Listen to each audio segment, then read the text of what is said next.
श्रावण मास प्रथम सोमवार रे बाबा धवलेश्वर पीठरे हजार हजार श्रद्धालुं भिड़ जमी काउड़िया माने निजर मानसिक जलभार आनी बाबा धवलेश्वर पाखरे लागी करिसेंती। राति 4टारे पहड़ खोला जाए समस्त नीतिकांति कराजिबा परे श्रीबणी लिंगरे काउड़िया माने जल लागी करथिले। तेबे महानदी गर्भरे बाबांक मंदिर थिबारु भक्तों सुरक्षा व्यवस्था को आख्यागर रखी प्रशासन पक्षर विभिन्न घाटरे सुरक्षा व्यवस्था करने सह अग्निशम विभाग और ओड्राफ को नियोजित करा जायछि। जल लागी करिबा पई मंदिर रे बैरिकेड सह पुलिस प्रशासन पक्षर समस्त व्यवस्था करा जायछि। एने अधिक सूचना दोछन्ते हम आठगड़ रिपोर्टर विश्वजित राउत। आज हूँ श्रावण मासर प्रथम सोमवार आम जो स्थान रही बाबा धवलेश्वर पीठ मु कैमेरा पर्सन कहबी से देखे सीधा सड़क चित्र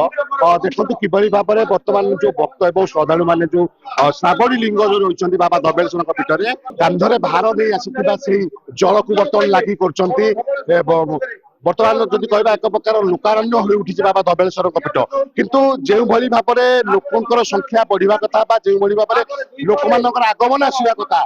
पारि ना जेहेतु आज प्रथम सोमवार था कौन रही रीतिनीति किभली रही रीतिनीति सीधा सड़क कथा आम सहित अच्छा भाईना भाईना आप कलिंग टीवी को स्वागत करी कौन कहे आज कौन रही कार्यक्रम कौन कौन सब रीतिनीति रही। जय बाबा धवलेश्वर पूजक श्री कीर्तिकंठपत्री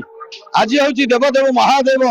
बाबा धवलेश्वर पीठरे चलित श्रावण मासर प्रथम सोमवार एवं 23 वर्ष पर गोटा सुजोग आसी आज जो मनसा नाग पंचमी यही दिन में श्रद्धा भक्त मैंने बाबा मस्तक जलार्पण करेंगे कोटि जन्मर पुण्य लाभ करेंगे। जेहेतु गतकाली सन्धार जिते कटका हटिला श्रद्धा भक्त मैंने खबर पाइले स्वल्प संख्यक श्रद्धा भक्त मैंने जल नहीं आसते बाबा पीठ को दर्शन निमते बाबा आज से प्रति 4 घटिका भोर 4 घटिका समय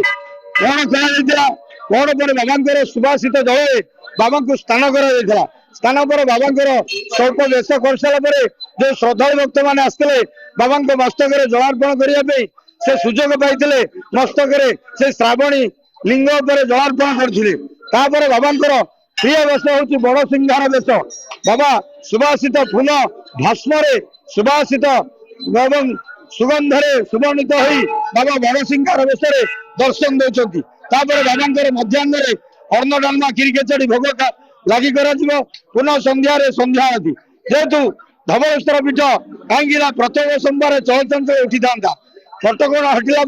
श्रद्धा भक्त मैंने अल्प संख्यक जनसमागम होती कैमेरा पर्सन कह सीधा सड़क चित्र देखे ये हूँ श्रावणी लिंग और श्रावणी लिंग में भक्त और श्रद्धालु मैंने किभली भाव में देखो जल लगी कर बाबा धवलेश्वर पीठ कटक जिलार सारा राज्यर ये हूँ प्रसिद्ध शैवपीठ बाबा धवलेश्वर पीठ और सीधा सड़क भाव में देखुं सीधा सड़क चित्र ये किभली भाव में दर्शन चली कटकण रही कटकण हटिला